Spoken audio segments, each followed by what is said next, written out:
Israel Gaza युद्ध में Israel की राह बहुत आसान नहीं है। देखने में भले ही ऐसा लग रहा हो कि इजराइल ये युद्ध फिलिस्तीन या हमास के लड़ाकों से लड़ रहा है, लेकिन इजराइल के कई दुश्मन हैं।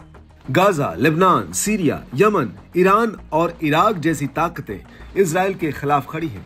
इजराइल के हमलों का जवाब देने के लिए उसके दुश्मन आत्मघाती लड़ाकों की भर्ती करने से लेकर नए हथियारों तक का बंदोबस्त कर रहे हैं।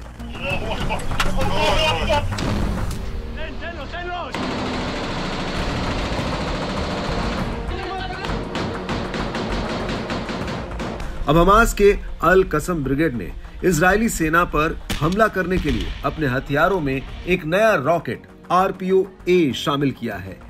यह रॉकेट रूस द्वारा निर्मित एंटी फोर्टिफिकेशन शेल है। इसे श्मेल नाम से भी जाना जाता है। अल कसम ब्रिगेड की माने तो इसका इस्तेमाल पहली बार जबालिया में गाजा ओल्ड स्ट्रीट पर एक घर में तैनात इजरायली सेना की एक खास यूनिट पर हमला करने के लिए किया गया था।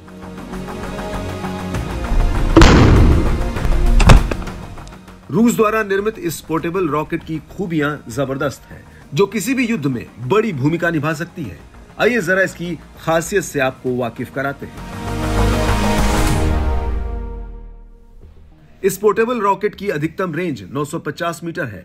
इसकी डायरेक्ट फायर क्षमता 300 मीटर है। यह रॉकेट लॉन्चर युद्ध के मैदान में पैदल सेना के लिए बहुत उपयोगी है।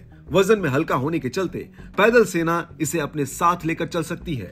इसे कंधे पर रखकर ही अपने टारगेट पर हमला किया जा सकता है। ये दुश्मनों के हल्के बख्तरबंद वाहनों को नष्ट करने में सक्षम है। आपको बता दें कि इजराइल अक्टूबर से अब तक गाजा में लड़ रहा है और उसने गाजा पर कई हवाई हमले किए हैं। हालांकि इस जमीनी लड़ाई में इजराइल कमजोर दिख रहा है, क्योंकि उसे जमीन पर अभी तक कोई बड़ी सफलता नहीं मिली है। न तो हमास का कोई बड़ा नेता इजराइल के हाथ आया है और न ही अभी तक वो गाजा पट्टी पर कब्जा कर सका है। हमास के लड़ाके इजरायली सैनिकों को कड़ी टक्कर दे रहे हैं। इस रॉकेट लॉन्चर के जरिए इस टैंक को उड़ाने का ये वीडियो बताता है कि किस तरह से ये लड़ाके इजरायली सेना के लिए मुसीबत बने हुए हैं।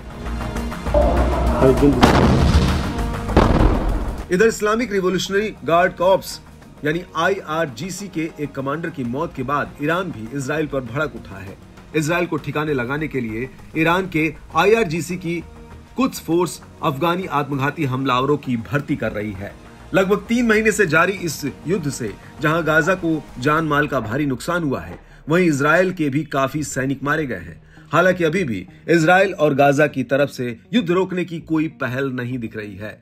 इजराइल ने तो हाल ही में यह तक कह दिया कि वो गाजा में हमास के खिलाफ लड़ाई और तेज करेगा।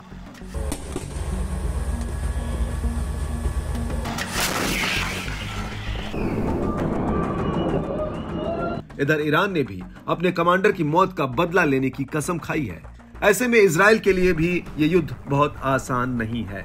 उसे हूती विद्रोहियों के हमलों से लेकर ईरान तक के हमलों को झेलना है।